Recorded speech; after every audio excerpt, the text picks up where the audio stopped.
تو چه جان؟ داکمنتوی دخترم سوز نیستم میگم میام داکمنتوم سوز میکنم. چی؟ یاسمن یاسمن جان کی اومدی روسیه؟ ها؟ نفس کشیدن بینی نخکم شبا؟ خوشو نفس میکشی؟ کوی با؟ روز دا نمیشه. شاو نمیشه. فخ خوشم اینه تا کار میکنه. چقدر میکنه شاو در روز دا. کرتا خود سوزه؟ ها؟ و چه تایید کردی؟ ها؟ های سکنه شو لو چند میاد بریم اپیلاسیا میکنیم هم کرتا هم بلیتا سوز میکنیم. برادرای عزیز، حجتاتون تمام شده و خواهش گذشتن گرانیتسا دارین. پس به حکیم محیدین مراجعت کنید. حکیم محیدین زیاده از 7-8 سال است که مهاجرین تاجیک را از مسکو گرفته به قزاقستان میبره میاره، یعنی از خط سرحد مسکو قزاقستان. آدمی به حد باورینه اینام ما حتما سلامش برسونه، ان شاء الله برای شما تخفیف هم میکنن. السلام علیکم. السلام علیکم به همه برادران، پدران و مادران. هزار رحمت برادرای عزیز برای دستگیریاتون، برای لایکاتون، برای کامنتاریا، برای گپای خوبتون، عموما برای همه چی رحمت. هزار رحمت که هر ویدیو نواری که ما میمونیم شما دلسوزی میکنین، دعا میکنین در حق نفر و کوشش میکنین که یاردم خودتون برسونین. هزار رحمت. نوابسته به مشکلی که خودتون در زندگی دارین، در مهاجرت مهنتی نمیدونم در کجای هستین و کوشش میکنین که برای بهبودی زندگی یک نفر دیگر سهم خودتون بگذارین. هزار رحمت کلام. خداوند برکتتون عید زیادتر کنه. و امروز گپ میزنیم درباره یک مادر جگر سوخته، یک مادری که امروز با کمک هر یک ما و شما نیاز داره. رفتم روسیه گفتم خواهی که چکنه که دختر این قیسن گلون قطیم جان کردن در روسیه گپ راستش پلیم خونه را انداختم در خونه که جان کردن که پلیم رو بته پلیم خونه را زمینه گفتم نه اومدم دختر می هول ده کار کردن نتونستم گپ راستش در جگرم 18 سال شده خنکاک دارم نمیتونم کاری واسه خونه را رفته نمیتونم نمیرم خونه میرو برنامه تو یا که خاطر یک کارت دو بده چند بچنده شما اینجا دو زندگی میکنید؟ دوتا. و این مادر صاحب شوهر، صاحب فرزند، اونم دختر است که در مهاجرت مهنتی است و دخترش صاحب یک فرزند دیگر و هم دختر است. یعنی در اویله یگان مرد نیست و انمی یگانه دختری که دارن متاسفانه از شوهر خود جدا شده، زندگیش ویران و عین حال به مانند شما برادر عزیز در مهاجرت مهنتی قرار داره و پدر و مادر سن و سالشون رفتگی و انمی دختر کوشش کرده است که پدر و مادر را بخرانه. چند فرزند داری؟ یا تا دخترک دارم اینم یا نویرک من دخترتون با فکر من در روسیه در کافه کار میکنم و دیدگی بودم شو؟ دختر ما 4 سال شدم روسیه. همون میخرانه بپشونتونه؟ مصفحه چون؟ زیاده خویا کامپیرا نگو میکنه 15 تا میگیره 5 تا شده کوارتر میسپورم 5 تاش خروکه و رحلیش میروه 5 تا 6 تا رویمون میکنه کوارتر پلی میکنه مصفحه دمگه پراستش میروه کار نمیوه 55 ساله. 55 ساله. مردی کار بزرگ ده؟ مردی کار بزرگ میروه میاد. خواهر جان مقصد دیگه خیلیه که من روسیه دختر کنم میشناسم دختر کاریگره بنانگ و برناموسای بسیار دیدگی میشده. بچه ندارم 10 بچه را سوزای دختری بنانگ ناموسای کسال شده دخترم به مجبور شدم گفتم بنویز چیکار کنم دیگه. نزدیک نشیم خواهر جان انشاءالله دستگیر تا میکنیم. و امروز با ما و شما مراجعت کرد و امروز گفت که با کمک ما و شما احتیاج داره.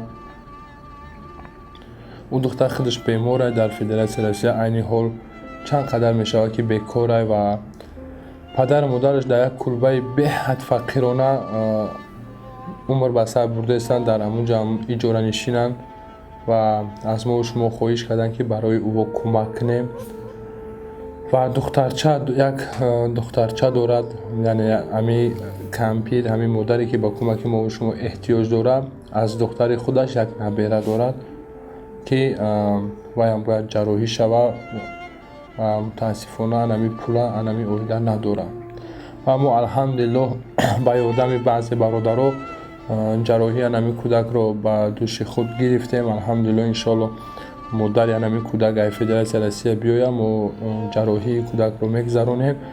این نمیره چند تا اپراتسیا داره. این آخری مرد دخترم برای چی مهر رو اینا کار گفت جمع کنم راه پلی مکنم این اپراتسیا کنیم قرتقشتا کیستا داره بینیش دا اونا دکمین همه چیزای دکترش تیار کردیم و مرد اپراتسیاش میکنه من بینیش تا کیستا داره هم قرتقشتا هم برام خیتای هم شیشوش بعد شما کسالای را گفتن در که جای خونه دارین چه خیلی دامو فایزه بود تا همو فایزه بود انداختیم چپا کردیم خونه را برای چی؟ اوخی پولش نداده بودیم همون زمینی که دختر قیسنگلم دا انداختیم خونه را چپا کردیم اومد مای مسکوا گفت خونه را میفروشم گفت ما پول بچم از اندو دیستم بتیم دا پلی خونه را ما پلی قلینگا برام بودم گفتم نداریم اوخی قرض گرفتم سامالیو راه پلی کردم اومدم سامالیو دا ندارم اگه جا میتونم دا یوتیوب نوشته که خونه را دا سودا مونده دیدم دا مسکوا دیدم خستم اومدم 1000 سومون پلی سویت دادگیم ترانسفرماتور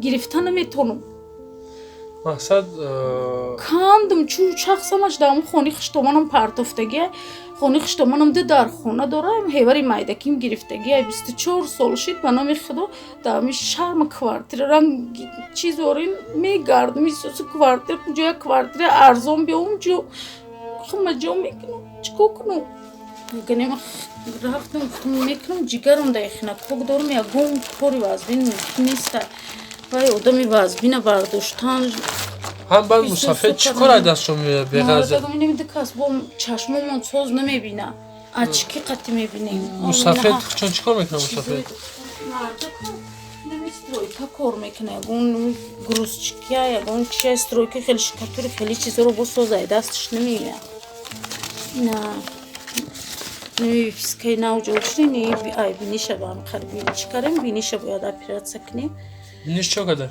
کیستا داره دو بینیش ای دوری بینیش حالی نمی گوشتی زیوتی؟ هم دا قرتقشن دا چیزش ای تاوله چیدنش کیستا داره دا قرتقش جراحیش چند سو گفتن خواهد جان؟ 1000 سومون همی قرتقش خالی گفتن مقصد شاید نداره بکنه شبه همون رو میگم این دخترم هم که راه پلی جا میکنه میایا باید بکنیم نی می ویپسکاش که جشتی از دام کورپستا خوب بدیم ویپسکا داده ول پلی کلینیکا نبردم یک سوال دیگه خورا جان دختر تو میاد در اینجا چه زندگی میکنه؟ همون رو میگم چکار کنم او در اینجا کار میکنه؟ او بیچارم بودکم بو یگون نمی کافه ایرا اپراتسیا کردن خود؟ میره اپراتسیا کنیم به رزشن او چشم میتونه کده؟ او چشم میگه او خیلی مهمه نه مقصد به اجازت او چشم نمیکنه؟ میکنن به اجازت هم در چیزی خمایینه همش داور نیست چیزاش در نمی خدم کردگیه داور نیستشو کجای برام چیز در نمی خدم کردگیه همش داور نیستش فهمو مقصد اگر روزی باشین خواهجان جراحیش کنه هم رو گفتم که مهم مرد کنه وقتی اپراتسیا جای وقتی اپراتسیا و چیز او اپراتسیا نیست ما خدم کردگی هم اون کیستره کی اما کیستره اما هم استخوان کجلا بود هم گوشت زیادی داشته قرابولو نه ای درو میکنن وای هیچ کنی نداره همون رو میگم نمیدونم ما باشم میگم مرچشم باشه در پیش مثال خدا نشانتی هم میترسم اوکی خیلی خلاص جراحی شما بکنه میگه خواهجان و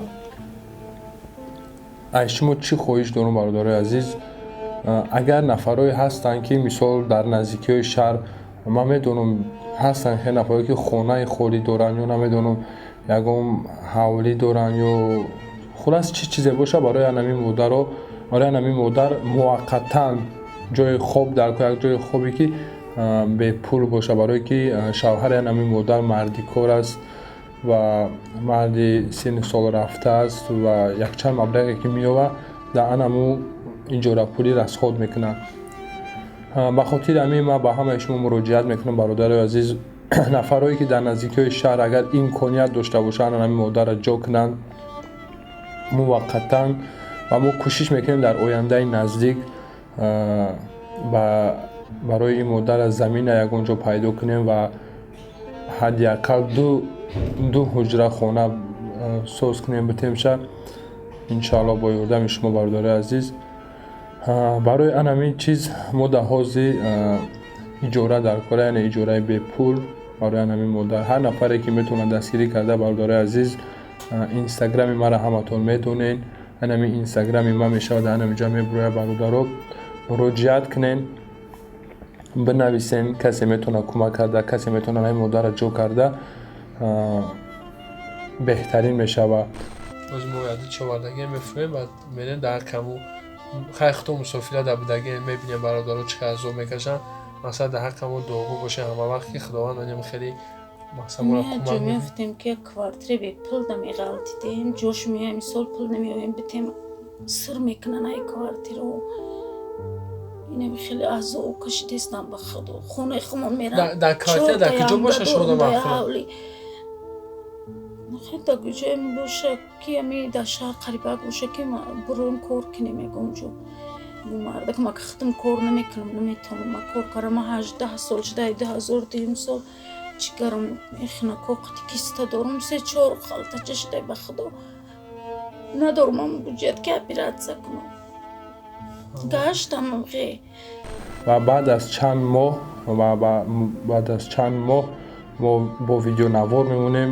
ما انشالله زمین پیدا کردیم و ساختمان خونه‌ش انشالله شروع میکنیم. مثل دخترم ول بیاید با این رفتن با بره و اگر رفتنش ده با مثل خیلی بدهی دوده همی قیم که میزنه گیزنه کم خچم کوارتره میشنه رنگ اپا خوار شدگیم دام پایان کوارتره میشتم رفت اومد داشتیم اومدم جوم کار به خدا میکوم 700 سماش 100 سمای کوارترم که قیمته می قایسم گلوم نمیکر قطعه ورم خیلی اگرجات کردم دختر ما قایسم گلوم قطعه ورم درسیا می قپیم سهر تا میتروشیم برین مسکو شما چی دو اومدین مسکو مو مسکو یگون ای بامشو و جلبی اومدین قنچقی اومدیم ای وقت خشمون اومدیم که کار کنیم یا خونه بخره نداریم امو جو همه مسئله در مسئله خونه تون در مسئله کوارتیر گپ میزنم یگون برادر هستم برادری که نزدیکی شهر در خونه دورم میشم میگم برو ولی گوبلین کنن خیلی هست واریانتو های کادوی پیشنهاد کنم شما نظر میدم ولی خدا جان در حق همون موجود هم وقت دوگو باشه که خدا میگم خود دختری خمانده غریبی است خدا میگه شب خدا باقی در امان الله خداوند نگهبان هدک ما و شما باشه برادرها و به خاطر چی این مادر ما خواستیم یا ایده کمک کنیم به خاطر اون که یا یک دختر دارن دخترشون هم باز دختر دارن یعنی دوایله مردینه نیست که یا به انمون تکیه کنن و امروز با کمک ما و شما احتیاج دارن ما باید یا را تنها نگذاریم. السلام علیکم و رحمت الله و برکاته. حافظ القرآن طوبى لكم بمحبة الرحمن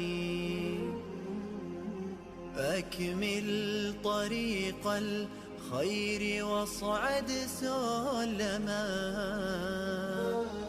يصدح شداك ببلغة وبيان أسلك طريق الحق خلف محمد واقتد حبيب الله في عثمان تاج الوقار حرزته وملكته وكتبته بالدر والمرجان قد عاهد الحفاظ رب صادق عند امتلاء القلب بالفرقان اصعد وحلق في السماء مرتلا فلقد حظيت شفاعة القرآن فلقد حظيت شفاعة والخرج مغفور